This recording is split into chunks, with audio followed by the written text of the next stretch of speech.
When the Iowa women's basketball team hosted Ohio State in Carver Hawkeye Arena in 1984, they made history.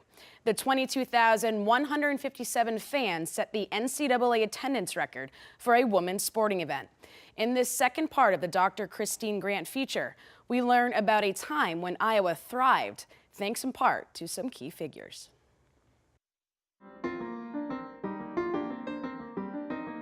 I've been blessed with great coaches, and it was because I had the resources here and the commitment from the university. See Vivian Stringer elevated Iowa women's basketball into a national power, leading the Hawkeyes to the NCAA tournament 9 times in 12 seasons.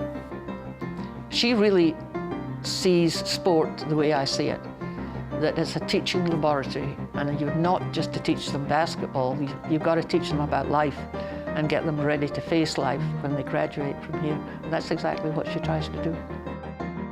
20 years after the Title IX legislation was passed, women's athletics reached new heights in the 1990s, and Dr. Grant kept the Iowa program at the forefront.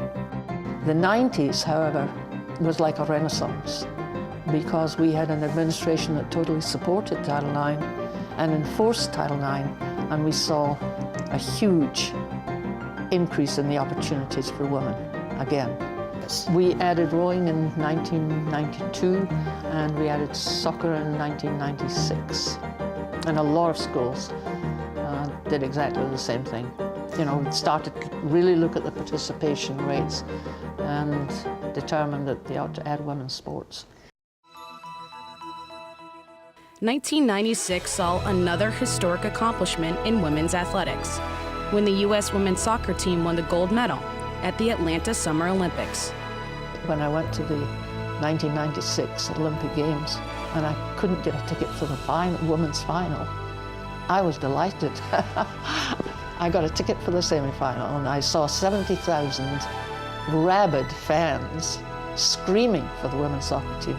And I thought, wow, we have totally changed this society and its attitude toward women in sport.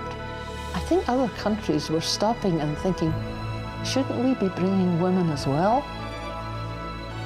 And that's what happened this year. Every single team brought at least one woman. After 28 years of service in Iowa City, Dr. Grant retired in 2000. One highlight of her numerous awards and accolades was being inducted into the Iowa Athletics Hall of Fame. This fall, 40 years since Title IX was passed, Dr. Grant took time to reflect on the seismic change in women's athletics during her time at Iowa. This was our women's logo for over 20 years, which I loved. I still love it. You know, we tried to think for, it was about 12 months, what our logo should be, you know, so that people would know, the public would know that it was the women's teams we were talking about. Even after her retirement, Dr. Grant remains active in Title IX advocacy, giving lectures on the current state of gender equity.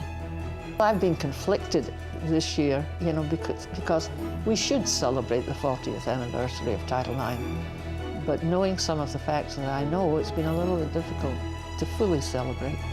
The girls in our high schools across the entire country today still do not have as many sporting opportunities as our boys had 40 years ago when Title IX was passed in 1972. In fact, at both the high school and the collegiate level, boys' participation opportunities have increased at a faster rate than girls and women. And that's not right.